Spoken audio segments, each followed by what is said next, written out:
ሁለት ላለው ነው ሶሪ ስለዚህ ምስጋና ነው ምግባቸው ለዛ ነው 24 የመሆናቸው ሚስጥር የሚሉም ደግሞ አባቶች አሉ 12 እና 12 24 የመሆናቸው ሌላኛው ሚስጥር 24 ሰዓት ሙሉ እግዚአብሔርን ቅዱስ ቅዱስ ቅዱስ እያሉ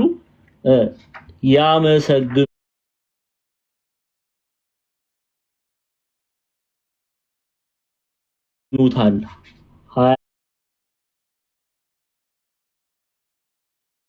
24 ሰዓት እግዚአብሔርን ቅዱስ ቅዱስ እያሉ ያመሰግኑታል ስለዚህ 24ቱም ሽማግሌዎችና ከዛ ደግሞ አራቱ እንስሶች በፊታቸው ተደፍተው በዙፋኑ ለተቀመጠው ለእግዚአብሔር አሜን ሃሌሉያ እያሉ ሰገዱ ይላል ከዛ ደግሞ አራቱ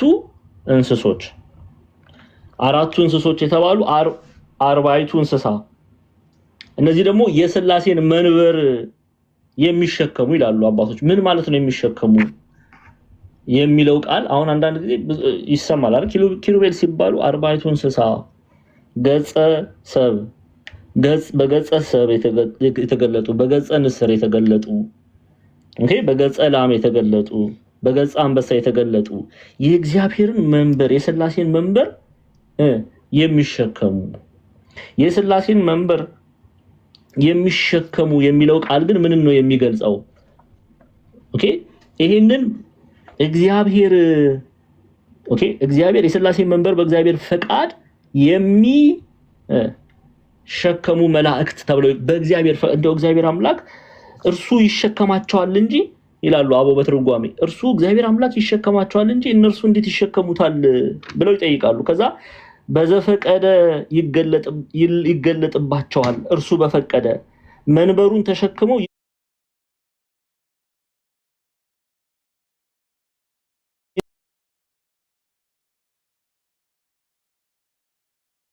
ማላጅ ኃያል ታላቅ ተብለው ይጠራሉ እነዚህ ቅዱሳን መላእክት የእግዚአብሔርን ምንድነው የሚያደርጉት አገልግሎታቸው ቅዱስ ባስልዮስ ሁለት አገልግሎት አላቸው ይላል አንደኛው አገልግሎታቸው ይላል የእግዚአብሔርን ዙፋን መሸከም ነው ሁለተኛው አገልግሎታቸው እግዚአብሔርን ማመስገን ነው ኦኬ እግዚአብሔርን ማመስገን ነው አራት የመሆናቸው ሚስጥር ምንድነው ኦኬ አርባይቱ እንስሳ አይደለም እንለው አርባይቱ እንስሳ አራት የመሆናቸውን ሚስጥር በብዙ ይፈታል በርግጥ ግን አንዱ አርባይቱ እንስሳ አራት የመሆናቸው ሚስጥር እግዚአብሔር አምላክ በሰሜን በደቡብ በምስራቅ በምዕራብ በአራቱ የምድር ማዕዘናት ክብሩ እንደሚነገር ለመግለጽ አርባይቱ እንስሳ በአራት ይመሰላሉ ሌላው ቅዱስ ዮሐንስ አፈወርቅ በጣም የሚደንቅ ቃል የሚናገረው አለ እሱን ባነብላችሁ ደስ ይለኛል ዮሐንስ አፈወርቅ እነሱ መንፈሳውያን ፍጥረታት ናቸው ይላል አርባይቱ እንስሳ እነርሱ መንፈሳውያን ፍጥረታት ናቸው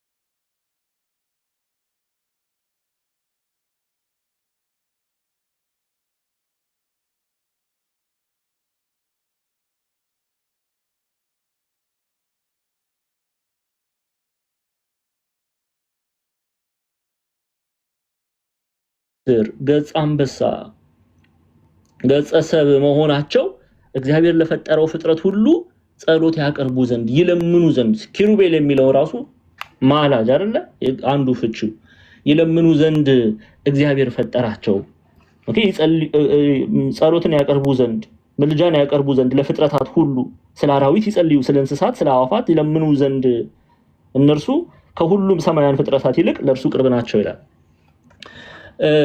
እናው ባለራዩ ምን ይያለን ነው 24ቱ ሽማግሌዎች ከዛ ደግሞ 40ቱ እንስሳ ኪሩብ በፊታቸው ተደፍተው በዙፋን ላይ ለተቀመጠው ለእግዚአብሔር አሜን ሃሌሉያ እያሉ ሰገዱለት ለምንድን ነው የሚሰግዱለት ትላንትና አይተናል አይደለ በዝሙቷ ምድርን ያጠፋችሁ ታላቂቱን ጋለሞታ ስለፈረደባት ኦኬ ባቢሎንን ስለፈረደባት ኃጢያተኞች ላይ እግዚአብሔር አምላክ ፍርዱን ስለገለጠ ቤተክርስቲያንን የሚያሳድዱ ፍርድን ስለተቀበሉ ምን 24ቱ ሽማግሌዎችና አራቱ እንስሶች በፊታቸው ተደፍተው በዙፋን ላይ ለተቀመጠው ለእግዚአብሔር አሜን ሃሌሉያ እያሉ ሰገዱለት፣ ምስጋና አቀረቡ። ኦኬ ሐሴት ማድረጋቸውን የገለጹት በመስገድ ነው። ለእግዚአብሔር ምስጋና አቀረቡ። ሱራፌልም ኪሩቤልም ፍጥረታት ሁሉ በሰማይ ያሉ ቅዱሳን መላእክት ለማን ሰገዱ? ለእግዚአብሔር ሰገዱ። ለቤተክርስቲያንን ጠብቋልና ለቤተክርስቲያን ፈርዷልና የቅዱሳንን ጸሎት ሰምቷልና ተቀብሏልና ሲያመሰግኑት ነው የምናየው። ከሳታችን አኳያ ቶሎ ያው ኦሬዲ ከቨር ስላደረግነው ምዕራፍ 4 ላይ እንቀጥላለን። ድምጻቸውም ባሪያዎቹ ሁሉ እርሱንም የምትፈሩ ታናናሾችና ታላላቆች ሆይ አምላካችንን አመስግኑ የሚል ቃል ወጣ። ባሪያዎቹ ሁሉ ማለትም አገልጋዮቹ ሁሉ፣ የእግዚአብሔር አገልጋዮች ሁሉ፣ የእግዚአብሔር ባለሟሎች ሁሉ፣ ቅዱሳን መላእክት የእግዚአብሔር ባሪያዎች ይባላሉ። የእግዚአብሔር አገልጋይ የእግዚአብሔር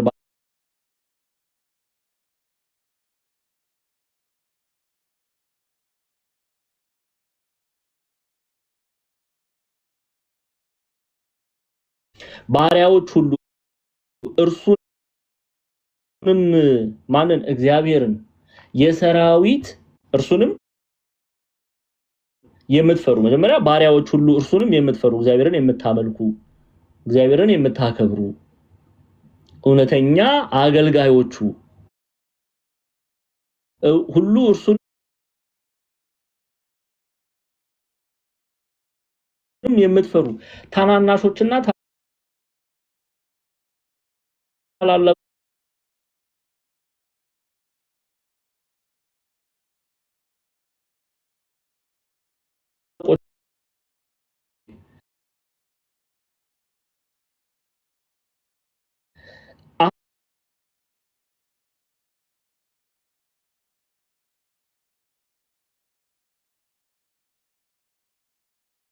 አምላካችንን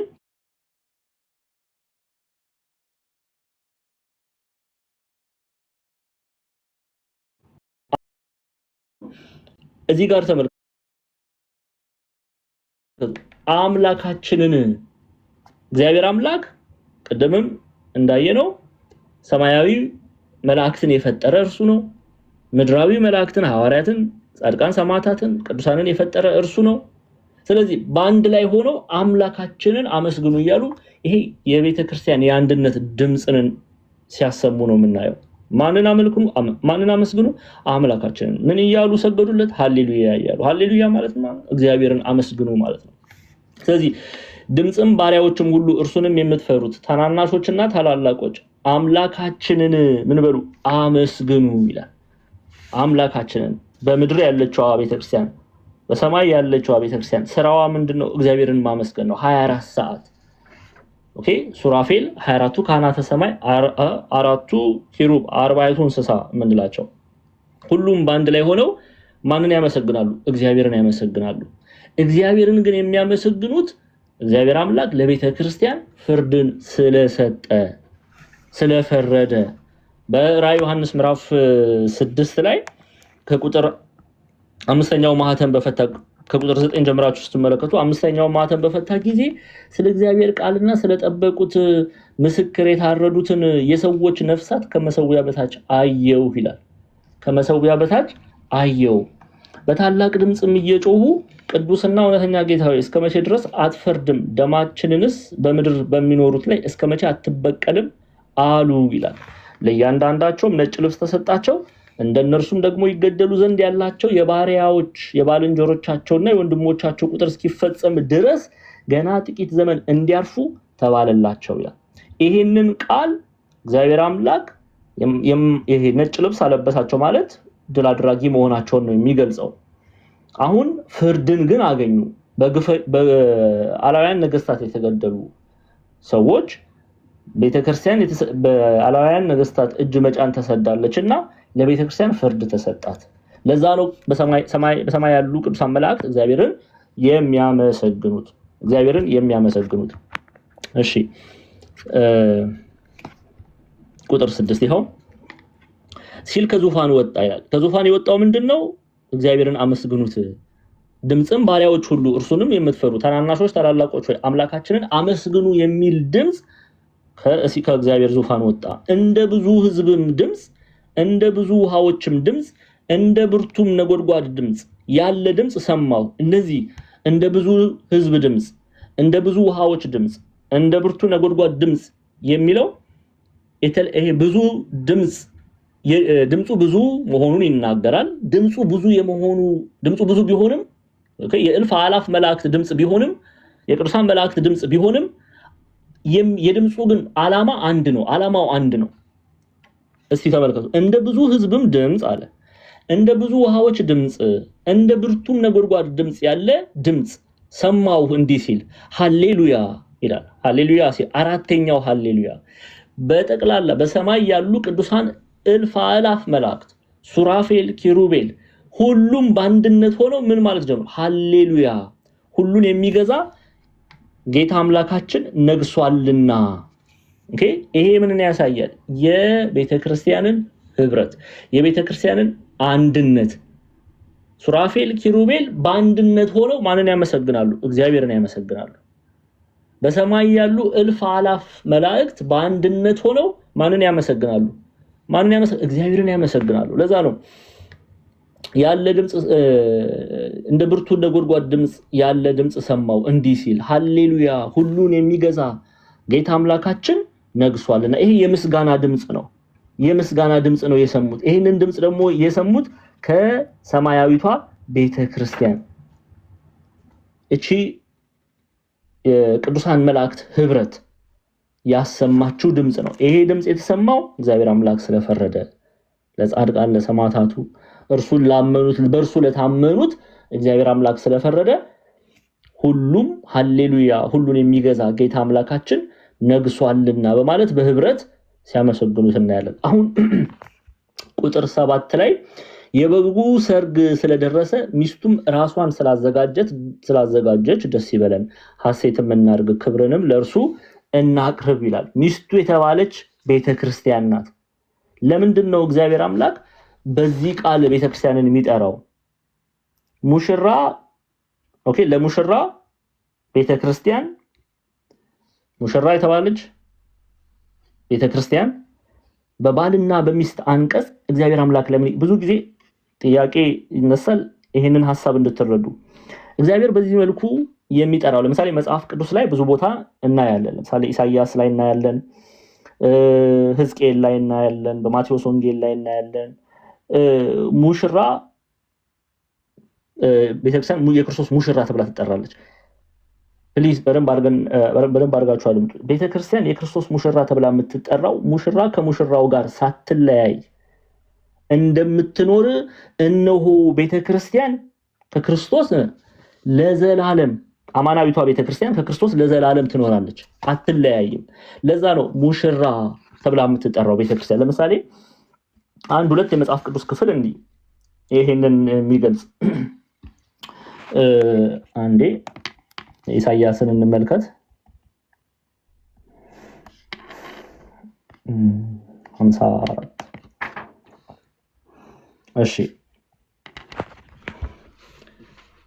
ፈጣሪሽ ይላል ኢሳይያስ 54 ቁጥር 5 ላይ ለምሳሌ ፈጣሪሽ ባልሽ ነው፣ ስሙም የሰራዊት ጌታ እግዚአብሔር ነው፣ የእስራኤል ቅዱስ ታዳጊሽም ነው፣ እርሱም የምድር ሁሉ አምላክ ይባላል ይላል።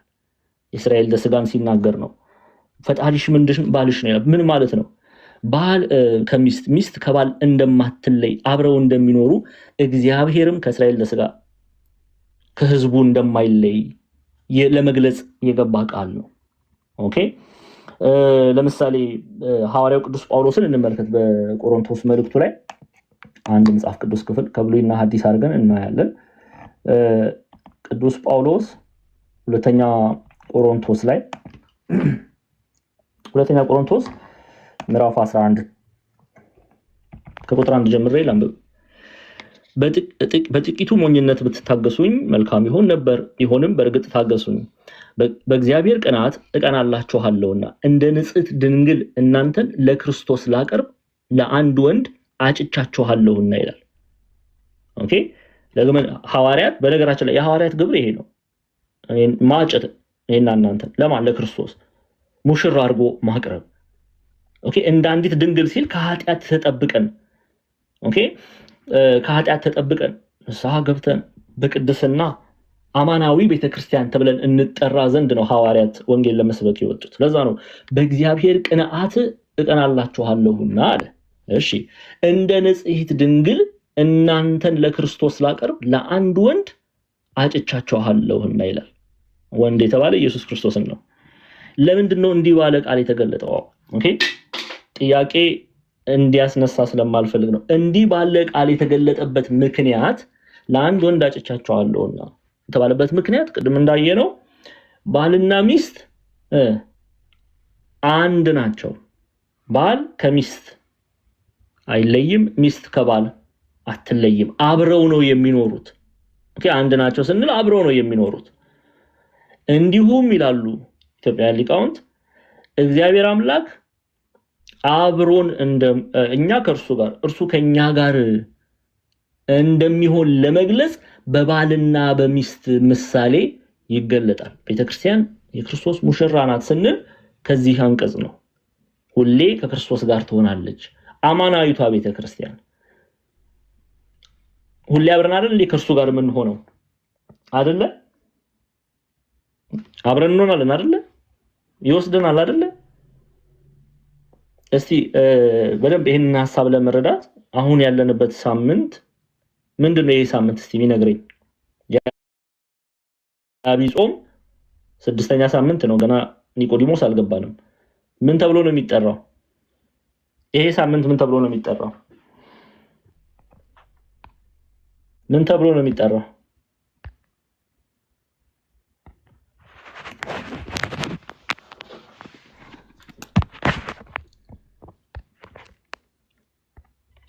ገብርኄር አይደለ? የሚነበበው የመጽሐፍ ቅዱስ ክፍል ምንድነው የሚነግረኝ? ጎበዝ አለ። የማቴዎስ ወንጌል 25 ከቁጥር ስንት? ከቁጥር ስንት? ኧረ መልሱልኝ። ተው ጎበዞች፣ ስራ ሰዓት አጣብቤ ነው የመጣሁት። ቶሎ ጻፉልኛ። ከቁጥር ስንት? 14 ተባረኩ። እግዚአብሔር አምላክ ይባርካችሁ። እሺ ምንድነው? ይሄው ወደ ሌላ ሀገር የሚሄድ ሰው ባሮቹን ጠርቶ ያለውን ገንዘብ እንደሰጣቸው እንዲሁ ይሆናል። እንዲሁ ይሆናል ማለት የዘመን ፍጻሜን ነው የሚናገር። ኦኬ ለእያንዳንዱ እንደ አቅሙ ለአንዱ 5 መክሊት፣ ለአንዱ 2፣ ለአንዱም ደግሞ 1 ሰጠና ወደ ሌላ ሀገር ሄደ። 5 መክሊት የተቀበለው ሄዶ ነገደበት፣ ሌላም 5 አተረፈ። እንዲሁም 2 የተቀበለው ሌላ 2 አተረፈ። 1 የተቀበለው ግን ሄዶ ምድርን ቆፈረና የጌታውን ገንዘብ ቀበረ። 5 እና 2 የተቀበሉት በጻድቃን፣ በሰማዕታት፣ በሐዋርያት፣ በነቢያት፣ በቅዱሳን ይመሰላሉ። 1 የተቀበለው ደግሞ በባቢሎን ይመሰላል። 1 የተቀበለው ደግሞ በማያምኑ ቤተ አይሁድ ይመሰላል። 1 የተቀበለው ደግሞ በሮማውያን በአሕዛብ ይመሰላል። ከብዙ ዘመናት በኋላ የነዚያ ባሪያዎች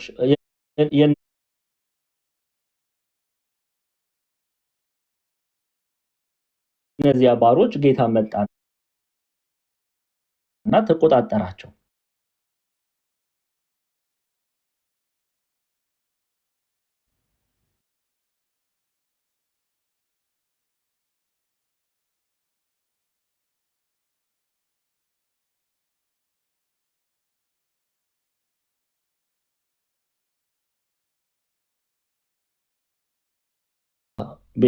ቢሉ ባል ሚስት ከባል እንደማይለያዩ ክርስቶስ ከአማናዊቷ ቤተክርስቲያን ከክርስቶስ እንደማትለይ ለመግለጥ ነው ሚስት የሚለው ቃል የገባው። በሌላ እንዳታስቡ። የበጉ ሰርግ ስለደረሰ ሚስቱም ራሷን ስላዘጋጀች ደስ ይበለን፣ ሐሴትም እናድርግ፣ ክብርንም ለእርሱ እናቅርብ ይላል። ሚስትም ራሷን ምን ስላለች? ስላዘጋጀች። ምን አድርጋ ነው ያዘጋጀችው? ሚስቱ የክርስቶስ ሚስት ራሷን በምን አለ? በንስሐ አጥባ በስጋው ደግሞ አክብራ አዘጋጀች። በቃል እግዚአብሔር አዘጋጀች ይላሉ አበው። በወንጌል አዘጋጀች ራሷን። ስለዚህ ራሷን ስላዘጋጀች ደስ ይበለን፣ ሐሴትም እናድርግ፣ ክብርንም ለእርሱ እናቅርብ። አያችሁ ሰማያውያን መልአክ እቺ አማናዊቷ ቤተክርስቲያን የክርስቶስ ሙሽራ ራሷን ስላዘጋጀች ሐሴት ሲያደርጉ ታያላችሁ ቅዱሳን መላእክት። ጌታችን መድኃኒታችን ኢየሱስ ክርስቶስ በሉቃስ ወንጌል ምዕራፍ 15 ቁጥር 10 ላይ አንድ ንስሐ በሚገባ ኃጢአተኛ የሰማይ መላእክት ነው የሚለው ገብተን እናየዋለን ክፍሉ። የሰማይ መላእክት ምን ያደርጋሉ አለ? ሐሴት ያደርጋሉ። አንድ ራሱን በሚያዘጋጅ ሰው ቅዱሳን መላእክት ሐሴት ያደርጋሉ። ለምን? አማናዊ የክርስቶስ ሙሽራ ሆኖ ቀርቧልና። የኛ መዳን እነሱን ያስደስታቸዋል። ቅዱስ ሚካኤል በእኛ መዳን ይደሰታል። ቅዱስ ገብርኤል በእኛ መዳን ይደሰታል። 24ቱ ካህናተ ሰማይ በእኛ መዳን ይደሰታሉ፣ እግዚአብሔርን ያመሰግናሉ። አርባዕቱ እንስሳ ኪሩቤል በእኛ መዳን ይደሰታሉ፣ እግዚአብሔርን ያመሰግናሉ። ይሄው ሉቃስ እንመልከት። ሉቃስ 15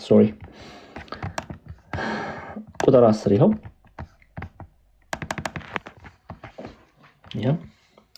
እላችኋለሁ እንዲሁ ንስሐ በሚገባ በአንድ ኃጢአተኛ በእግዚአብሔር መላእክት ፊት ደስታ ይሆናል። አያችሁ በሱራፌል ፊት ደስታ ይሆናል፣ በኪሩቤል ፊት ደስታ ይሆናል፣ በእግዚአብሔር መላእክት በነገደ መላእክት ዘንድ ደስታ ይሆናል።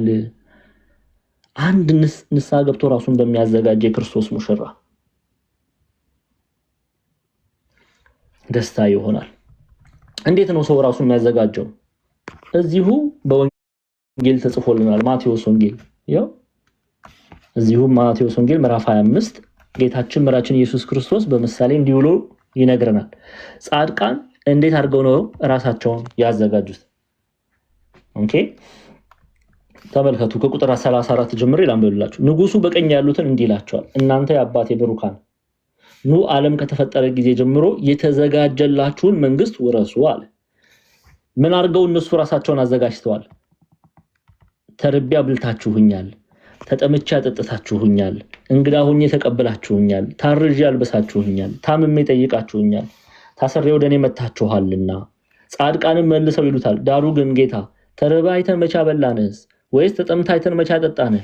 እንግዳ ሆነህስ አይተን መቼ ተቀበልን? ወይስ ታርዘህ አይተን መቼ አለበስንህ?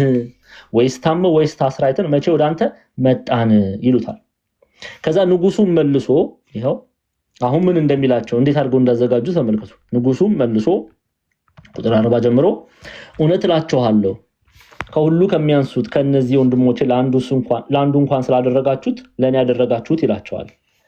ኦኬ ስለዚህ ለካ ያ የተራበ ሰው ማብላት ክርስቶስን ማብላት ነው። ለካ የተጠማን ሰው ማጠጣት ክርስቶስን ማጠጣት ነው። ለካ የታሰረን ሰው መጠየቅ ክርስቶስን መጠየቅ ነው። ለዛ ነው ንጉሱ መልሶ ንጉስ የሚለው ክርስቶስን ነው። ከሁሉ ከሚያንሱት ከነዚህ ወንድሞቼ ለአንዱስ እንኳን ስላደረጋችሁት ለኔ አደረጋችሁት ይላቸዋል። ስለዚህ መልካም ስራ በመስራት እምነትን ከስራ ጋር በፍቅር የሚሰራ ስራ አለ።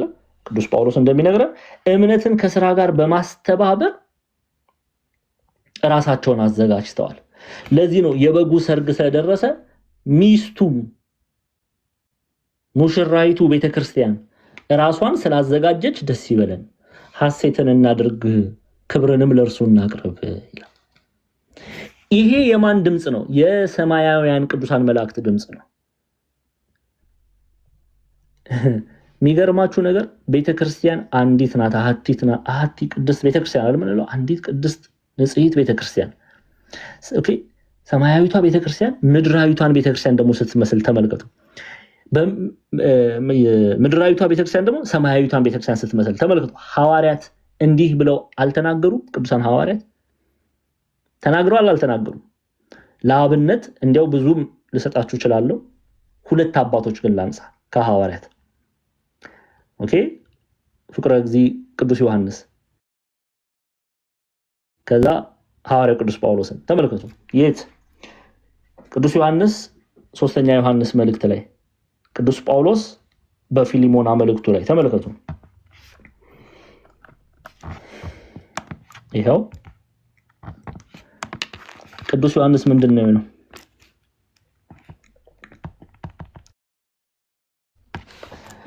ለጋይዮስ ምንድነው የሚለው ሶስተኛ ዮሐንስ መልእክት ምዕራፍ 4 ላይ ልጆቼ በእውነት እንዲሄዱ ከመስማት ይልቅ የሚበልጥ ደስታ የለኝም ማለት። ይሄ ሰማችሁ ሐዋርያት የሚያስደስታቸው ምንድነው? እኛ የመንፈስ ቅዱስ ፍሬ ስናፈራ ምድራዊ መልአክ የሆነው ቅዱስ ዮሐንስ ምድራዊ አማናዊ ቤተክርስቲያን የሆነው ቅዱስ ዮሐንስ ልጆቹ ፍሬ ሲያፈሩለት ማለት ነው። የመንፈስ ቅዱስ ፍሬ ሲያፈሩለት እንዲያው ፍሬ ሲያፈሩ ሲባል እንዲያው የሆነ እርሻ ገዝተው እዛ እርሻ ላይ አርሰው በቆሎ ስንዴ ምናምን አፈሩ የሚል ሐሳብ እንዳይገባ። ፍሬ ማለት መንፈሳዊ ፍሬ የመንፈስ ቅዱስ ፍሬ በገላትያ መልእክት ምዕራፍ 5 ላይ ከቁጥር 19 ጀምሮ የተዘረዘሩት መንፈሳዊ ፍሬ እነዛን ፍሬ ስላፈራ ጋይዮስ ደስ ብሎኛል። አበው በትርጓሜ የኢትዮጵያ ሊቃውንት በሶስተኛ ዮሐንስ መልእክት አንድምታ ትርጓሜ ላይ ጋይዮስ ወንድሞችን ክርስቲያኖችን እየተቀበለ በቤቱ ያበላል ያጠጣል። ከዛ በኋላ እነሱ ቅዱስ ዮሐንስን ሲያገኙት ማን አበላችሁ ብሎ ሲጠይቃቸው ጋይዮስ ይሉታል።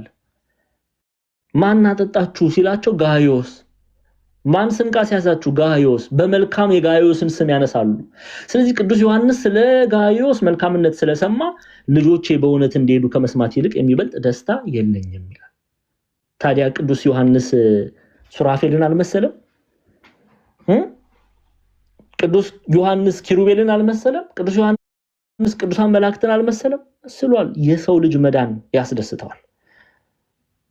እንዲያውም ቃል በቃል ልጆቼ በእውነት እንዲሄዱ ከመስማት ይልቅ የሚበልጥ ደስታ የለኝም ማለት። ከዚህ በላይ ደስታ የለኝም፣ ከዚህ በላይ ሐሴት የማደርገው ነገር የለም።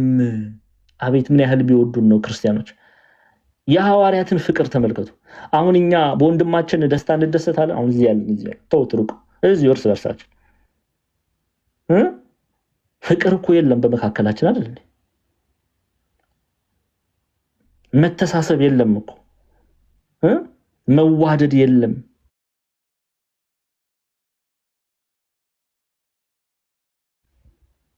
ይሄ እኛ የክርስቶስ ሙሽራ ስላለ የክርስቶስ ሙሽራ ግን መገለጫዋ ፍቅር ነው።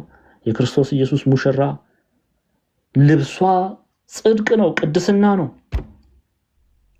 አማናዊው የሆነው የክርስቶስ ሙሽራ ቅዱስ ዮሐንስ የሌሎች ሰዎች መዳን ያስደስተዋል። ከዚህ የሚበልጥ ደስታ የለኝም እያለ ሲያመሰግን እናያለን። ቅዱስ ጳውሎስን ተመልከቱ። ይሄው አንድ ናቸው ሐዋርያት። ይሄው ፊሊሞና አንድ ምዕራፍ ነው ያለው፣ እዛው ላይ ተመልከቱ። ወደ ፊሊሞና አንድ ይሄው የቅዱሳን ልብ ባንተ ስራ ስላረፈ ወንድሜ ሆይ በፍቅር ብዙ ደስታንና መጽናናትን አግኝቻለሁና ይላል። አሁንም ፊሊሞና ተመሳሳይ ታሪክ ነው በነገራችን ላይ ሶስተኛ ዮሐንስና ፊሊሞና። ቅዱስ ዮሐንስ የጋይዮስን መልካምነት እንደሰማ ቅዱስ ጳውሎስ የፊሊሞናን መልካምነት ስራ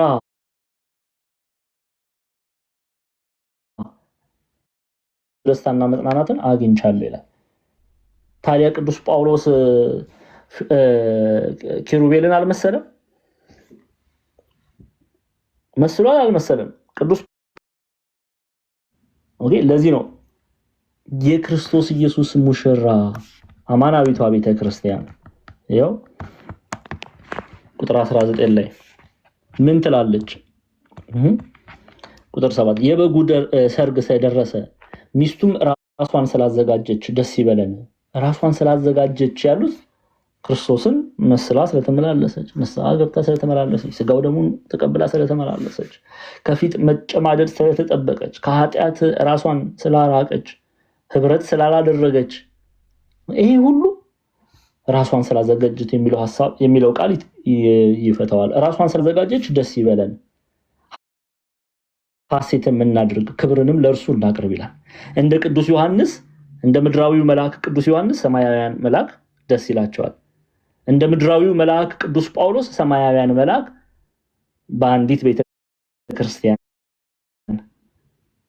ለክርስቶስ ራሷን ባዘጋጀች ቤተክርስቲያን ሐሴት ያደርጋሉ። የበጉ ሰርግ ስለደረሰ ተባለ። ምን ማለት ነው?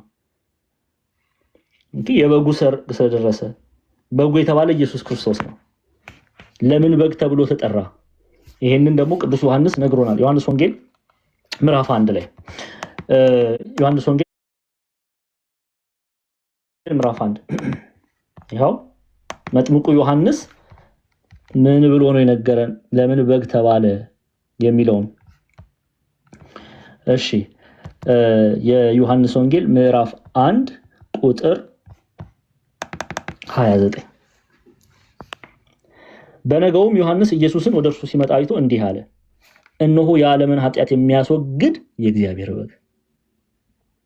ምንን የሚያስወግድ? የዓለምን ኃጢአት የሚያስወግድ የእግዚአብሔር በግ። እንደ በግ ስለታረደ፣ እንደ በግ በቀራንዮ ላይ ቤዛ ስለሆነ ስለታረደ፣ ለሰው ልጅ ለማን? ለሰው ልጅ መዳን፣ ሰው ልጅ መዳንን ይወርስ ዘንድ፣ ሰው ልጅ የኃጢአት ስርየትን ያገኝ ዘንድ ማን ነው የታረደው? ኢየሱስ ክርስቶስ። ስለዚህ በበግ ይመሰላል። እነሆ የዓለምን ኃጢአት የሚያስወግድ የእግዚአብሔር በግ። እሱ ታርዶ እኛን ጸጋ አለበሰን። በግ ታርዶ የበግ ቆዳ ምን ይደረጋል? ልብስ ሆኖ ይሰራል አይደል እንዴ? ከዛ ሰዎች እሱን ለብሰው ይዞራሉ አይደል? አዎ። በግ ታርዶ ስጋውን በልተው ሰዎች ምን ይላሉ? ከረሃባቸው ይታገሳል፣ ያርፋሉ፣ ታገሳሉ፣ ያርፋሉ። እንዲሁም ጌታችን መድኃኒታችን ራሱን አማናዊ በግ አድርጎ አቀረበ። እሱ ታርዶ ጸጋን አለበሰን። እሱ ታርዶ ሕይወትን ሰጠን። ስጋውን በልተን ደሙን ጠጥተን እንድናርፍ አደረገን። በመንግስቱ እንድንኖር ፈቀደልን። ስለዚህ አማናዊ በግ ተብሎ ይጠራል። ለዚህ ነው መጥምቁ ዮሐንስ እነሆ የዓለምን ኃጢአት የሚያስወግድ የእግዚአብሔር ምን ብሎ ይጠራዋል? በግ ብሎ ይጠራዋል ኢየሱስ ክርስቶስን። ኦኬ። ራዕየ ዮሐንስ ላይም የበጉ ሰርግ ስለደረሰ የበግ የተባለ ኢየሱስ ክርስቶስ ነው። ሰርግ የተባለ ለጻድቃን ኦኬ ፈርዶ የእግዚአብሔር መንግስት የሚወርሱበት ጊዜ ስለደረሰ ይፈርድላቸዋል ለጻድቃን። ኑ የአባቴ ብሩካን ዓለም ከተፈጠረ ጊዜ ጀምሮ የተዘጋጀላችሁን የእግዚአብሔር መንግስት ውረሱ ይላቸዋል አማናዊቷን ቤተክርስቲያን። ከዛስ የበጉ ሰርግ ስለደረሰ መንግስተ ሰማያት ከእርሱ ጋር የሚሆኑበት ለዘላለም አብሮት የሚሆኑበት ጊዜ ስለደረሰ ሚስቱም ራሷን ስላዘጋጀች ደስ ይበለን፣ ሐሴትም እናድርግ፣ ክብርንም ለእርሱ እናቅርብ ይላሉ። እነማን ናቸው እንዲህ የሚሉት? ሰማያውያን መልአክ። ከዛ በኋላ የክርስቶስ ሚስት የተባለች አማናዊቷ ቤተክርስቲያን ስራዋ ምንድነው? ምስጋና። ስራዋ ምንድነው? ምስጋና። ማንን ማመስገን? እግዚአብሔርን ማመስገን። ቅዱስ ቅዱስ ቅዱስ። እንቅድም ኢሳይያስ 6:4 ሶሪ 14 ነው ያልኩት፣ ይቅርታ 4 ላለው ብዬ ነው። ኢሳይያስ 6:4 ላይ ደግመን እንየው አንዴ። ኢሳይያስ 6:4 ሶሪ፣ ይሄው ኢሳይያስ 6:1 እስከ 4 ያለውን ያው ንጉስ ኦዚያን በሞተበት ዓመት እግዚአብሔር በረጅም ከፍ ባለ ዙፋን ላይ ተቀምጦ አየሁት። የልብሱንም ዘርፍ መቅደሱን ሞልቶት ነበር። ሱራፌልም ከእርሱ በላይ ቆመው ነበር። ለእያንዳንዱም 6 ክንፍ ነበረው። በ2 ክንፉ ፊቱን ይሸፍን ነበር፣ በ2 ክንፉ እግሮቹን ይሸፍን ነበር፣ በ2 ክንፉ ይበር ነበር። ያው አንዱም ለአንዱ ቅዱስ ቅዱስ ቅዱስ የሰራዊት ጌታ እግዚአብሔር ምድርን ሁሉ ከክብሩ ተሞልታለች እያሉ ይጮሁ ነበር። ከመድረኩም መሰረት ከጮሃዊውም ድምፅ የተነሳ ተናወጠ፣ ቤቱም ጢስ ሞላበት ይላል። ከጮሃዊውም ድምፅ ማለት የምስጋና ድምፅ። ይህንን ድምፅ ነው የምናሰማው በእግዚአብሔር መንበር ፊት ቆመው አማናዊቷ ቤተክርስቲያን ቅዱስ ቅዱስ ቅዱስ እያለች ከቅዱሳን መላእክት ጋር ማንን ታመሰግናለች? እግዚአብሔርን ታመሰግናለች። ከዚህ ህብረት እግዚአብሔር አምላክ ምን ይበለን? ይጨምረን። የበጉ ሰርግ ስለደረሰ ሚስቱም ራሷን ስላዘጋጀች ደስ ይበለን፣ ሐሴትም እናድርግ፣ ክብርንም ለእርሱ እናቅርብ። ለማን? ለእግዚአብሔር ክብርን እናቅርብ። እሺ ቁጥር 8 ጀምሮ ደግሞ ቃል በቃል ይዘረዝረዋል። የለበሰችው ልብስ አንዲት ሙሽራ ለሰርጓ ቀን የምትለብሰው ልብስ አለ አይደለ? ኦኬ አማናዊቷ ቤተክርስቲያን። በነገራችን ላይ እናንተም ልብስ ትለብሳላችሁ። አማናዊቷ ቤተክርስቲያንም የምትለብሰው ልብስ አለ። ያንን ልብስ እናያለን። ያ ልብስ ሚስጥሩ ምንድን ነው?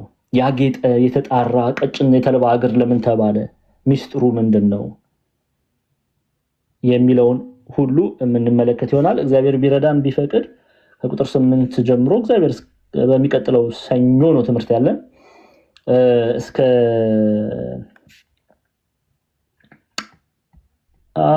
15 ድረስ ቁጥር 15 ድረስ ያለውን ለማየት እንሞክራለን። የሚቀጥለው ሳምንት ረቡዕ ራዕየ ዮሐንስ ምዕራፍ 19ን እንጨርሳለን። ራዕየ ዮሐንስ ምዕራፍ 19ን እንጨርሳለን። ያስተማረን የገሰጸን የቅዱሳን አባቶቻችን አምላክ ጌታችን አምላካችን አባታችን መድኃኒታችን ኢየሱስ ክርስቶስ ስሙ ከአጥናፍ እስከ አጥናፍ የከበረ የተመሰገነ ይሁን። እጅጉን የምንወዳት እናታችን ቅድስት ድንግል ማርያም ጸሎቷ መልጃዋ ከኔና እናንተ ጋር ይሁን።